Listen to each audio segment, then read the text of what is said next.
7 murderers, rapists, and robbers. They've been on the run since busting out of a maximum security prison. I decided that I was going to escape or die trying. What else do I have to lose?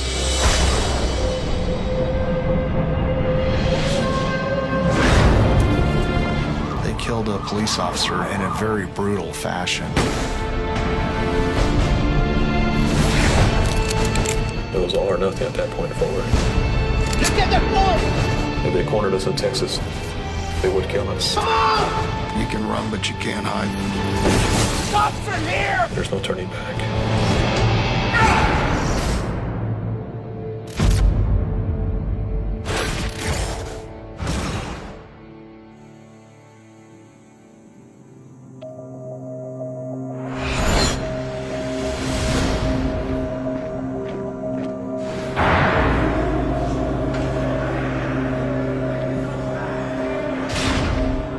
I had accepted years ago that I belonged in prison for the crimes I committed.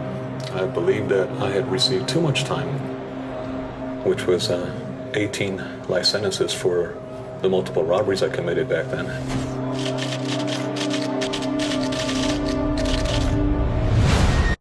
"270 calendar years before I'm eligible for parole."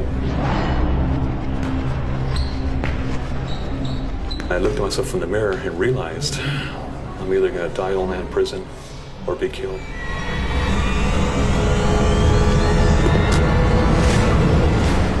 It's the day I decided that I was going to escape.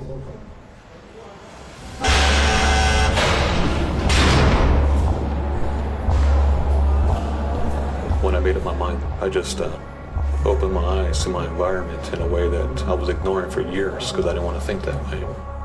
Watching the strengths and weaknesses from the whole unit, top to bottom.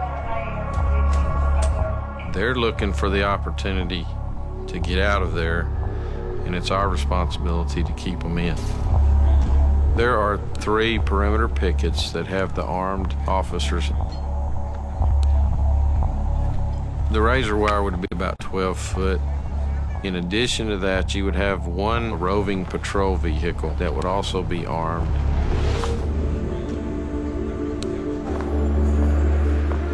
I met George before the summer of 1998.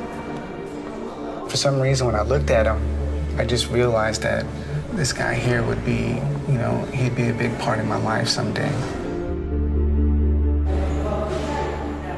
Really did. I felt that connection.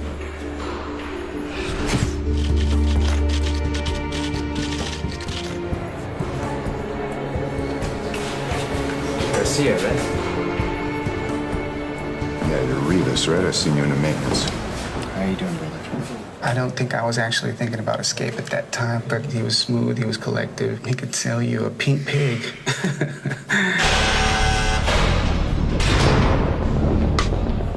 We just put our heads together and we just decided how was the best way to do it, jumping the fence or digging under the ground or the common thing was just stupid. So we had to think of a much better plan. The Conley unit has approximately 2,850 offenders. There's a little over 500 correctional officers.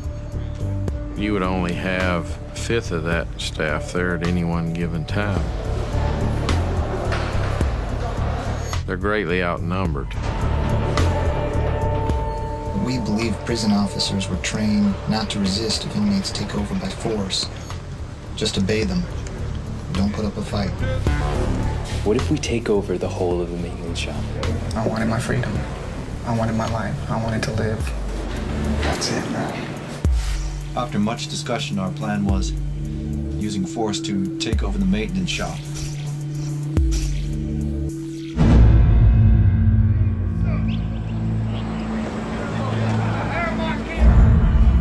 The most important thing is the people I selected. And I spent a short while conversing with prospects. I needed men who would follow my orders.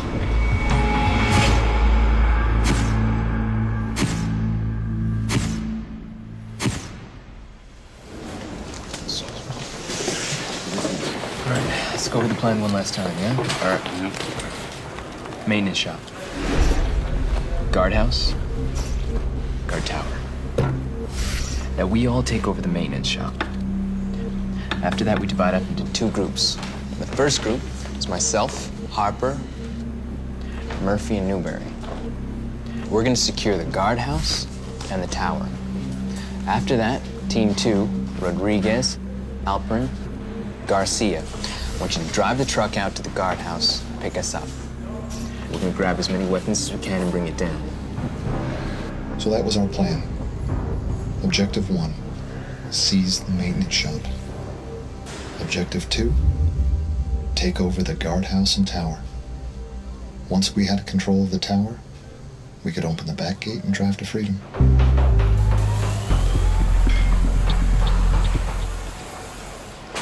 Over the next few weeks, we were able to work out all the kinks in our plan to take over the whole maintenance shop. Figured that as long as we took the whole thing over at lunchtime and then proceeded to take or subdue every officer that returned, we would escape from there. We established hiding spots for the materials we needed, and we practiced takedowns. Arm comes up, lock, takedown. Yes. So make sure you know what you gotta do. Plain and simple.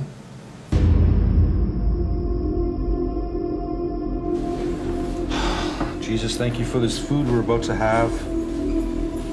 The night before, we ate a big spread. Please give us strength. We had a prayer together. Show us the light, so that tomorrow we may walk as free men. We even kept our spirituality in this. You know, God was the main focal point. We actually believed that God was helping us through this, that He was going to give us this. This was our blessing. Amen. Amen. Amen. Amen. Amen. Toast to freedom, gentlemen. Oh, to freedom. To freedom. Freedom.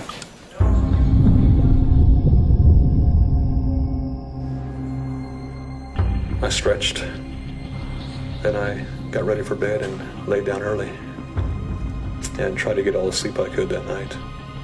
On and off. It's just nervous. I keep waking up, and of course I had to escape on my mind. And it just continued throughout the night.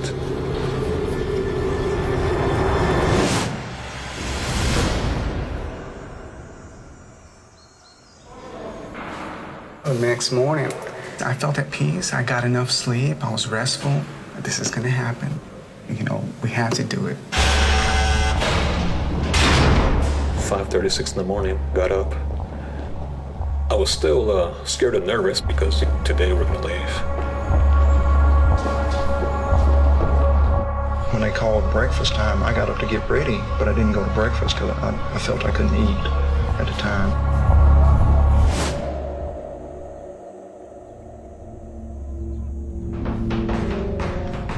We were waiting for that 11 o'clock hour where it was time to go to lunch and just biding our time. The other men, they all look like deers caught in headlights. Their eyes are all huge. I imagine mine were too.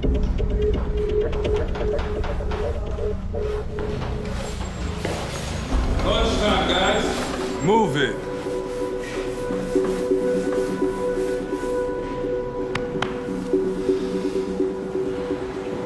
We'll stay behind and seal the floor in the machine room. Sounds good.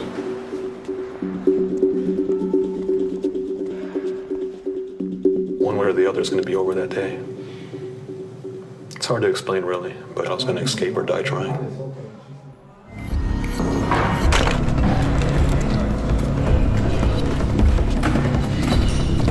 Hey, boss.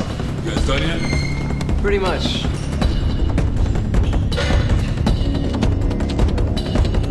George tells Muchigamba, hey, can you help us? We got a problem back here with the electric room. I told him, when you see me lay hands on the first officer, there's no turning back. It was all or nothing at that point forward. He's a big man. They have trouble with him. So I run back there. He fought us. All 7 of us. Rodriguez hits him upside the head. settled down after that.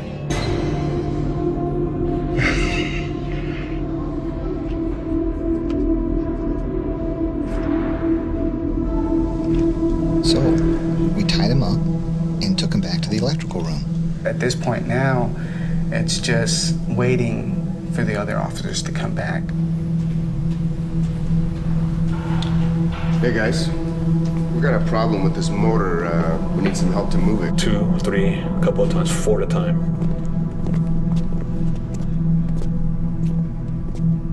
Standing order for the day was Just take him down.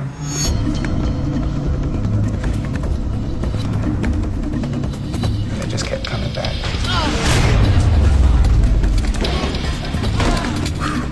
Adrenaline was going.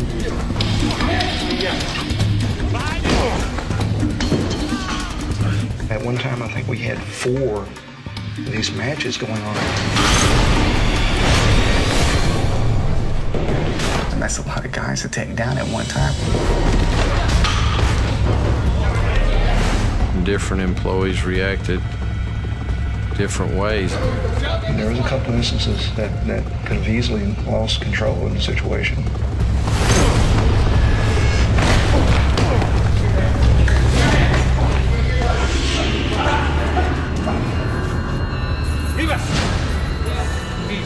Several of them were stripped of some of their clothes. It was very exhausting. It went on for a long time. We were fighting for maybe more than an hour. Want to see your family again, man? You just keep cool. what else do I have to lose?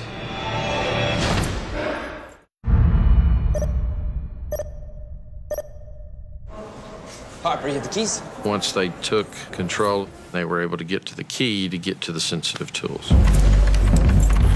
Hacksaw blades, cutting torches, things like that that could be used to facilitate an escape. I told Rodriguez. You just watch them and make sure nobody's trying to get free. Because the electrical room is very sensitive. It has a whole bunch of alarms. You know, the alarms go off, one building gets, hold of it, they'll call us, hey, what's the problem? My specific role was to prepare the truck with the secret compartment. I had everything already cut. While I was preparing the truck, Michael Rodriguez was assigned to keep an eye on the men that we had stuffed in the closet.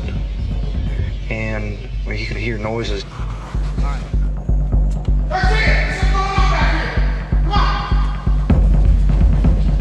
One of the officers that I specifically warned the guys about carried his knife in his boot. They did not check it. We gotta open this door before he sets everybody free. Hurry up, man. Come on, gotta get in here. Get that open. Come on, man. They're pushing it. Get in there. When we were able to open the door, the captured put their backs into the door and refused to entry. Come on, we gotta get in there now, guys. Come on, get it open. They were setting off the fire alarm from within. When the fire alarm signal went off, the employee called out to maintenance. Dude, we're starting to panic.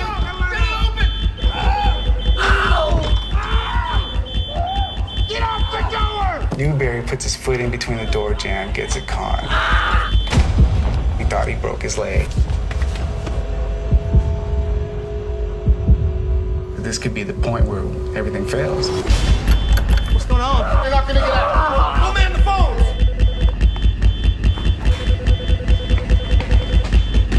Don't answer. It's a false alarm. A lot of those fire alarms go off when there's too much dust collected in the sensor and things like that. That employee gets used to finding out that it's not really a fire.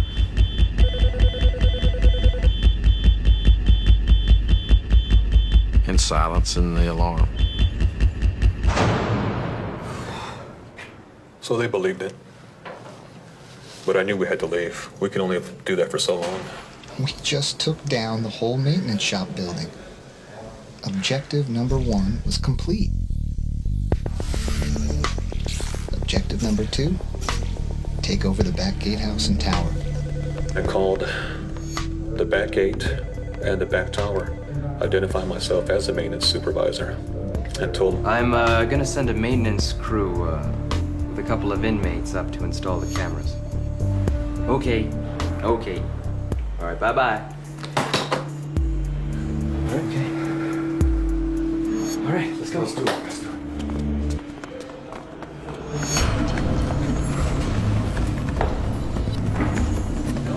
Now we're working on a timetable. We need to get control of the guard tower before any type of inspection coming back here looking for this. Newberry and I had loaded tools and things like this into this gator, and then Rivas drove us to the back gate.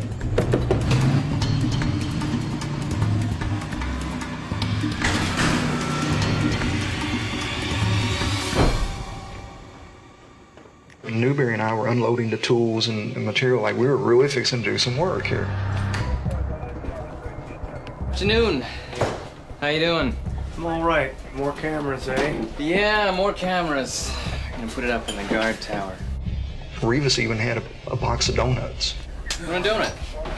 Hey, thanks. And it was offering him some donuts, you know. After a few minutes, Rivas said, you know, hey. So I'm gonna need to get up into the tower.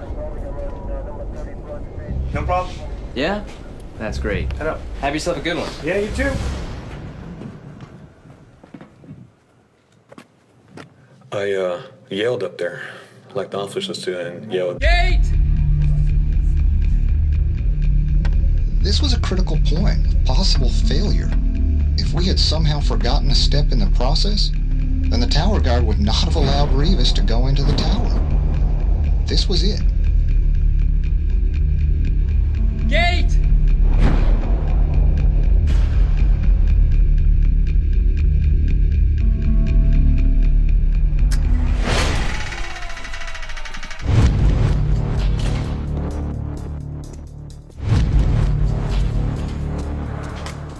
As soon as I see Rivas entering the tower, I made a phone call.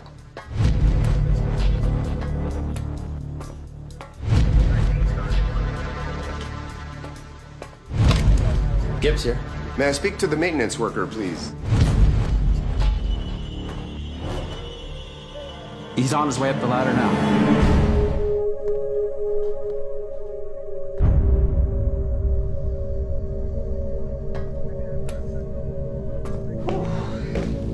It's a long way up. Oh, they're asking for you. and I play the role. And I said, what do you mean? Just left from there. Oh, I don't know. They asked to speak to you. I was just waiting for Rivas to let me know that he was ready to take over the tower. Yeah, okay. Then Halpern would signal the guardhouse. That way both takedowns happened at the same time. We had a little code word, maximum, maximize, any combination with the word max. Yeah, okay.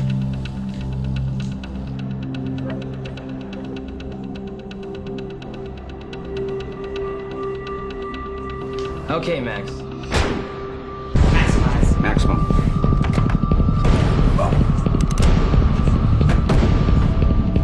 Just stay calm and you won't get hurt. What are you guys doing?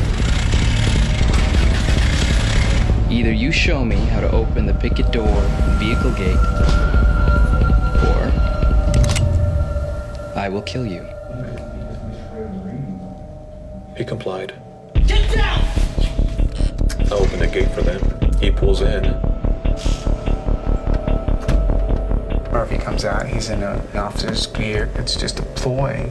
The kitchen and the laundry were facing the back gate. So if anybody, any of the officers or inmates were looking, they could see what was going on. So we had to keep it as a routine. Clear!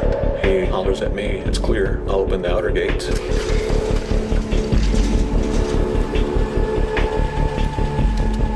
Rivas came out of the tower with a whole bunch of guns.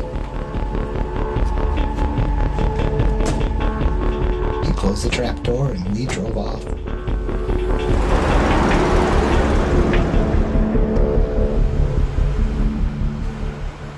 Driving off, it was kind of scary in a sense.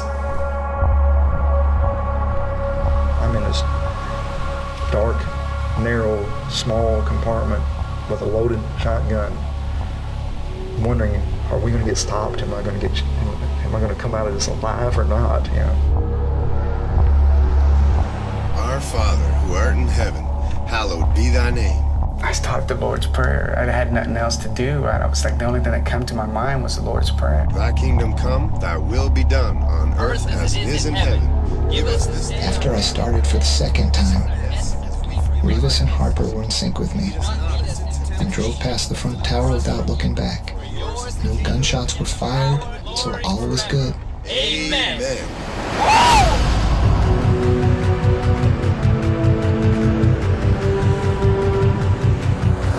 Every mile I put between myself and that unit in that prison, I literally felt the weight coming off my shoulders.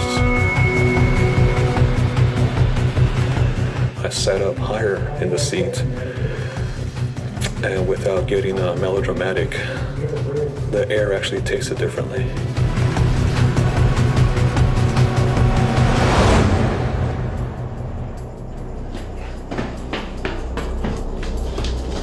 Control tower to base.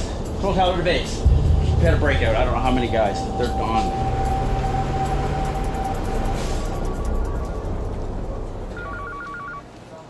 Hello? I get the call, we've got a possible escape. They're in the process of locking down the prison. As things progress, I'm driving down in that direction. More and more information's filtering in. Go ahead. And then we have 7 confirmed. Getting called saying they're definitely away in a vehicle. No sense coming down here. I head over to the command center operations. If you're out there, you're gonna get caught. You can run, but you can't hide. That's the bottom line. It is a Texas-sized manhunt with more concern than ever before. You know, we had air searches going on, ground searches going on. It was very puzzling to us how they slipped under the radar.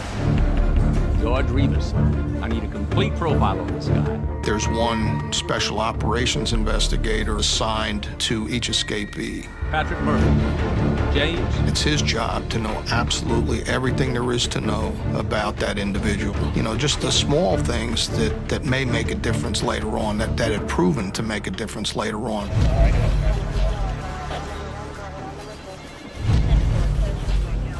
They were probably going to need resources. And we looked at Rivas's robberies, his prior robberies. They were all these large takedown robberies. And we knew he was leading the group. These people are creatures of habit.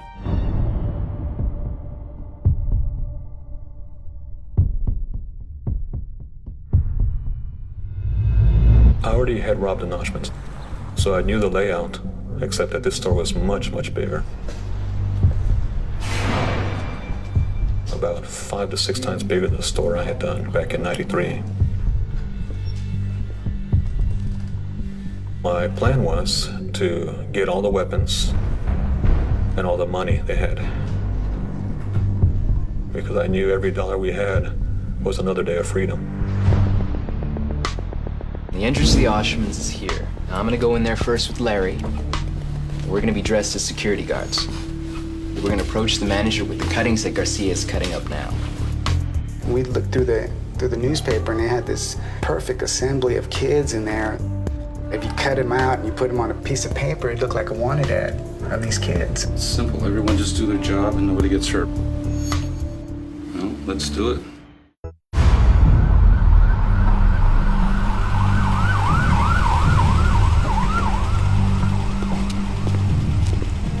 The store was closing at 6 p.m. I went straight into the shoe department. Rodriguez and Halpern went to the clothing. Newberry went to the sports. I was I was observing what was going on out in the parking lot.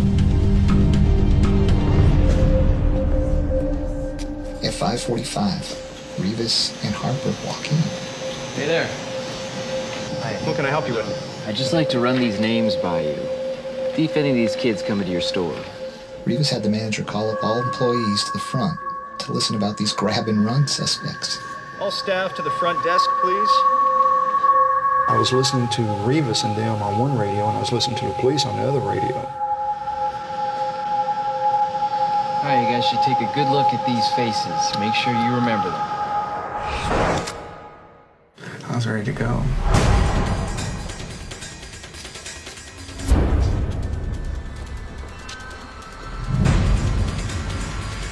George told him, said, hey, listen, this is a stick up. Be calm and no one gets hurt.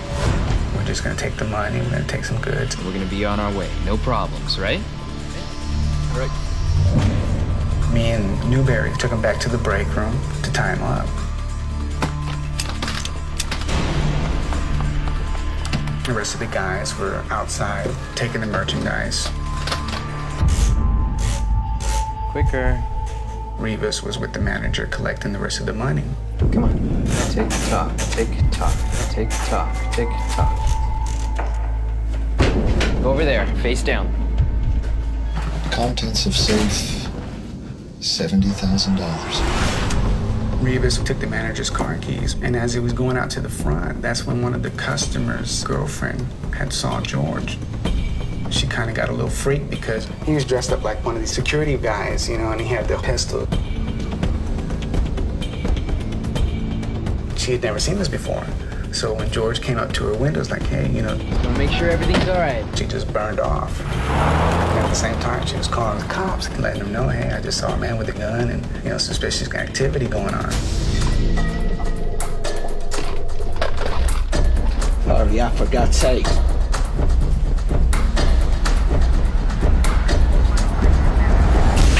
Copy that. On my way. I gotta go.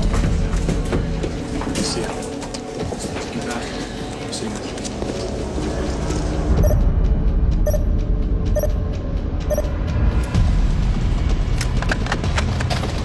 Don't look at me! Look at the floor!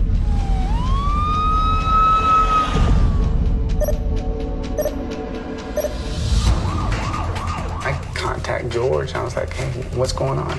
He goes, Get out. It's time to go. Get out. We can! We still have more people to tie up. Get out. I tell Newberry to get out. Look at the floor, boys! It's time to go. Go.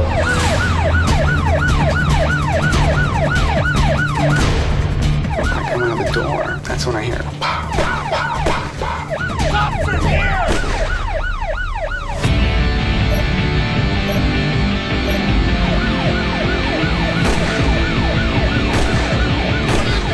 What are you doing? They're here. His eyes are all wide. He's like a ghost. I turned the corner. I could see Rodriguez. He's trying to pull him out of the cop car that was blocking our getaway vehicle. He won't come out.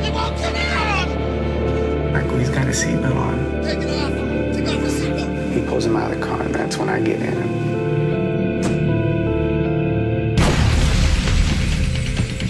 I was just in shock. I couldn't believe what just happened. What the hell are you doing? These guys have lost their minds, I was thinking. Foot! My foot. I said, get back in the trunk. I'm hit. As I come up on Rivas, he's standing there holding his stomach. He's got blood on his hand, and I'm going, oh, man. And Just felt pain seemed like coming from everywhere below my neck. Get off the door! Hurry up!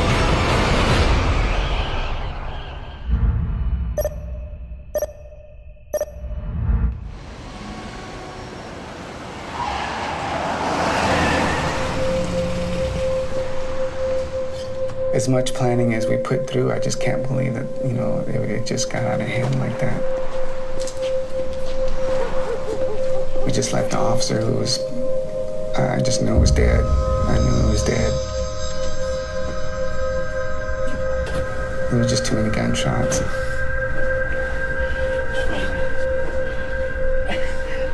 Can we tell? What the hell happened? What happened? That's what happened! Yeah, look at him, look at him! I know! Who the hell shot the cop? You shot the cop! I did not! You be quiet! He's like, calm down, guys. I don't need this. He's hurt. I came from You be quiet! Shut up! You shut up! You shut up! With a bullet in your head. And I was like, hold up, what's going on here? All of a sudden, we had like a four-man standoff.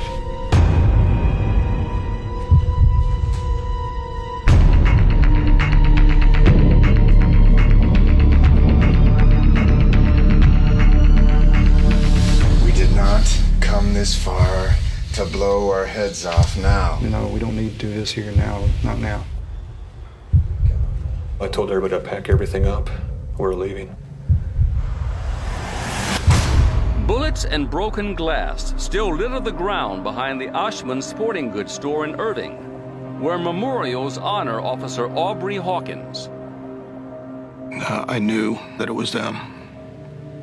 It was just, it was a horrible feeling.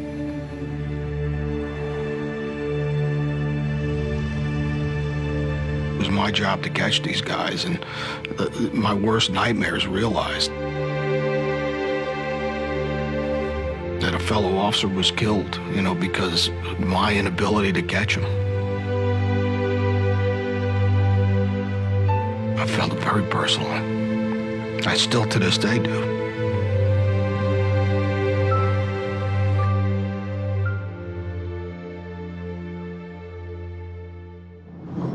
Now it's going to be a blood hunt. If they cornered us in Texas, they would kill us. It wasn't until Officer Hawkins' death that the case exploded. It was the largest fugitive operation in the United States. We've gone to a national and international operation now. You know, we're getting thousands of leads, thousands of them are coming in. We're coming after you, and we're coming after you until we catch you. It's a whole new ballgame now. I knew that it was over. Most likely they caught us, it was going to be the death sentence. So now it's just a matter of time. Yeah, Johnson's on that. He'll handle it. A call came in. They had received some information from the sheriff up in Colorado. An individual had gone in saying that they were in a trailer park up there. They pulled in a Suburban, told me that they were looking for a site, which is typical. They told me they were Christian men coming back from a mission. They were from Texas. Thank you.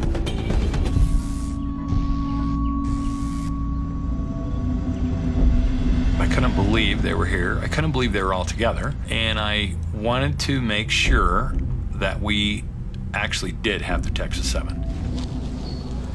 And we got off pretty lucky considering it. Heads up, guys. We're gonna try to get rid of this guy. All right, do it quick. So I went over and got Harper and made an arrangement with him. Hey, Brother Jim. Hey, Brother Wade, how are you? Bible study at 10 tomorrow? I am looking forward to it, Brother Wade. I'll be there. But as I was doing, I was trying to study his face or anything that might be out of the ordinary that we could make sure that we had exactly who we were looking for. There's a couple passages I want to run by you. Beautiful. There was a little mole by his eyebrow. I can't wait. God bless you. Okay. Okay, I'm looking forward to it. See you then. I contacted the investigator assigned to Harper, and he said, yeah, he has a pinpoint mole. Boss, I think we got one. It didn't show up on any prison records. It was through the interviews that this investigator did with the family. Coupled with the information that they were a traveling group of Christians doing Bible study work from Texas, you know, it started looking better. The Colorado Springs SWAT teams were in place, ready to go first thing in the morning. From the point I was given command of the operation, I wanted to be able to influence the action, so I didn't want this to get away from me. My primary concern was that they would get wind of our presence and would infiltrate into the community and take a hostage, and time was not on my side. Wade Holder had told us that Brother Jim, who turned out to be Harper, was going to come down in the morning for a prayer meeting. So I wanted people ready to go at a moment's notice. If I tell you to go, you got to go. Meet these men with overwhelming force.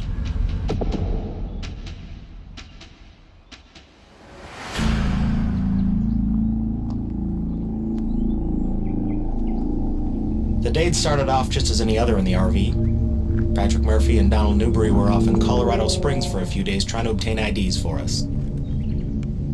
Staying in the RV was myself, Michael Rodriguez, Joseph Garcia, Larry Harper, and George Rivas. It was very hard waiting because the time that Brother Jim was supposed to come down for his Bible study came and went. As we sat here waiting for Harper, and he didn't come down, I told these guys that, look, I can go up there and let them know that maybe we ran out of water. We can find out where people are. And I discussed that with him, and I made the decision that he could pull it off.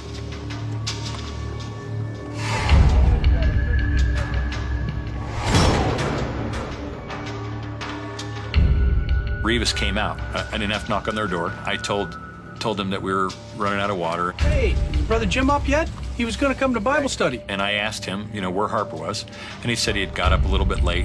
No, he was just finishing showering. He'll be, Oh, yeah? Wade stopped by to see if we were all right. How about you guys? You got anything special planned for today? He asked where the guys were headed to. We're gonna go to the town, get some parts for the Cherokee. Oh, yeah? Yeah. Okay.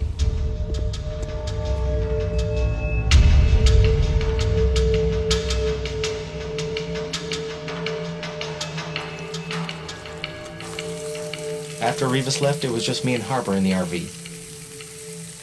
I made Harper and me some breakfast. Eggs and sausage. I had less than a minute to decide whether to take them with the SWAT team members that were there, not let them leave the trailer park, or let them leave the trailer park and put the mobile assault option in place and let El Paso County take them down.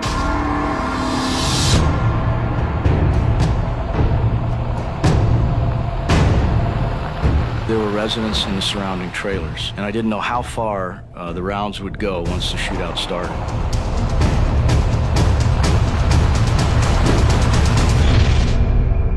I made the decision to let them go and rely on El Paso County to do the mobile assault. There's a couple things going through my mind. The Texas 7 members have already showed their willingness to kill. They killed a police officer in a very brutal fashion. One of your biggest fears that you face is the safety of your people. Vehicle approaching. Go! Give us our trespasses. I think that's my favorite passage in this book. Yeah. We had units as close as 15, 20 meters, and as far out as 50. Every opening, every window was covered. I don't know, I just kind of know how, I guess. Make somebody a good wife.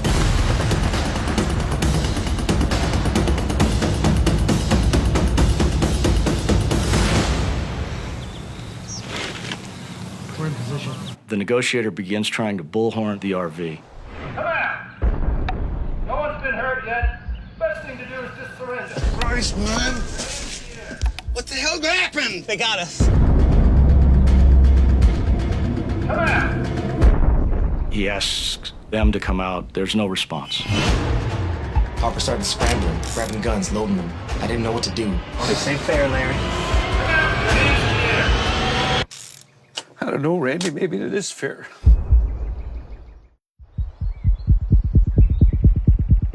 Best thing to do is just surrender. I think it's over, buddy. Larry came up to me and said, What are you gonna do? I looked at him in defeat. I can't hurt anybody. I was gonna surrender.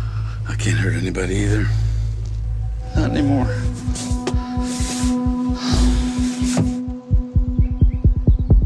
It was clear he wasn't going back. Come out! No one's been hurt. Best thing to do is just surrender.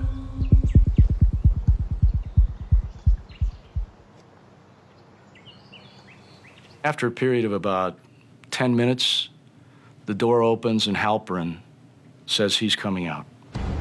I'm coming out! Turn around! I'm unarmed! Turn around! I'm unarmed!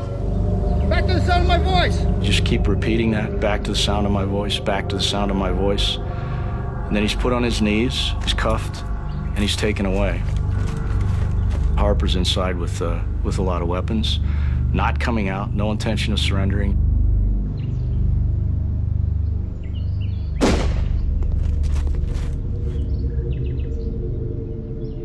I heard what was very clearly a gunshot. He had either killed himself or was firing rounds in the trailer in frustration, After about 20 minutes, no response, and we determined we had to make entry.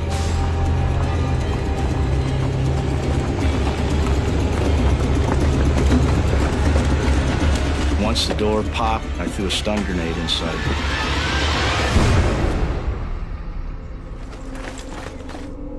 Harper was laying on his back in the hallway of the RV. He appears to be dead.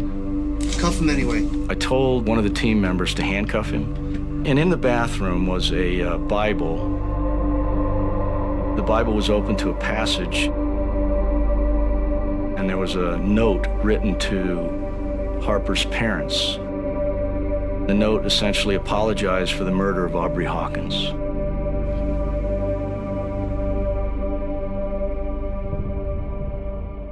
I made that call to the El Paso SWAT team leader to do the mobile assault. The decision was made. We're gonna move forward on our mobile takedown. We're going after that vehicle. I pulled to the gas station because I saw a vehicle, a state trooper, parked at the intersection right there in front of the gas station. So I pulled in hoping he would drive off in front of us. George?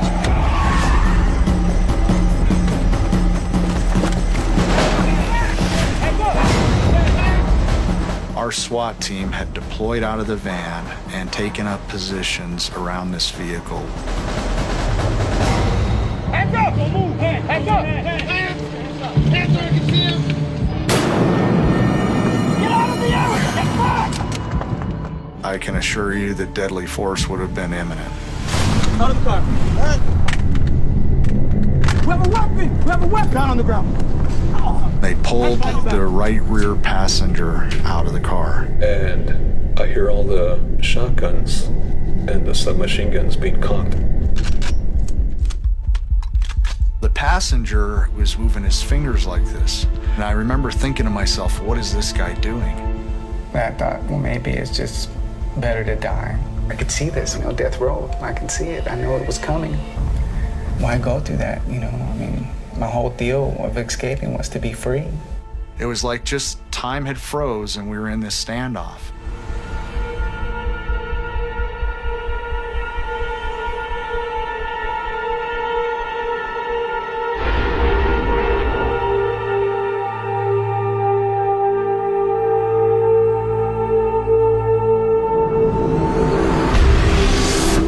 Don't do it! If you're gonna move, I'm gonna shoot! Pulled open, another SWAT member grabbed him. Out of the car now! On the ground!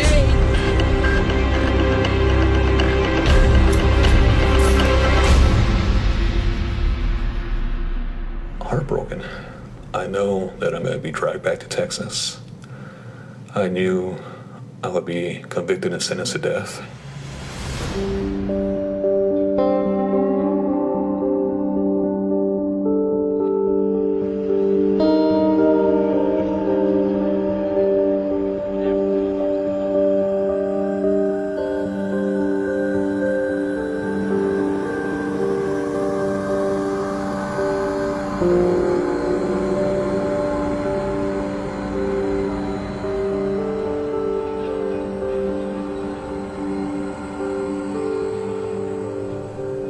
Of course, I'm always going to regret the death of Mr. Hawkins, and then later, of course, Larry, and now Michael Rodriguez.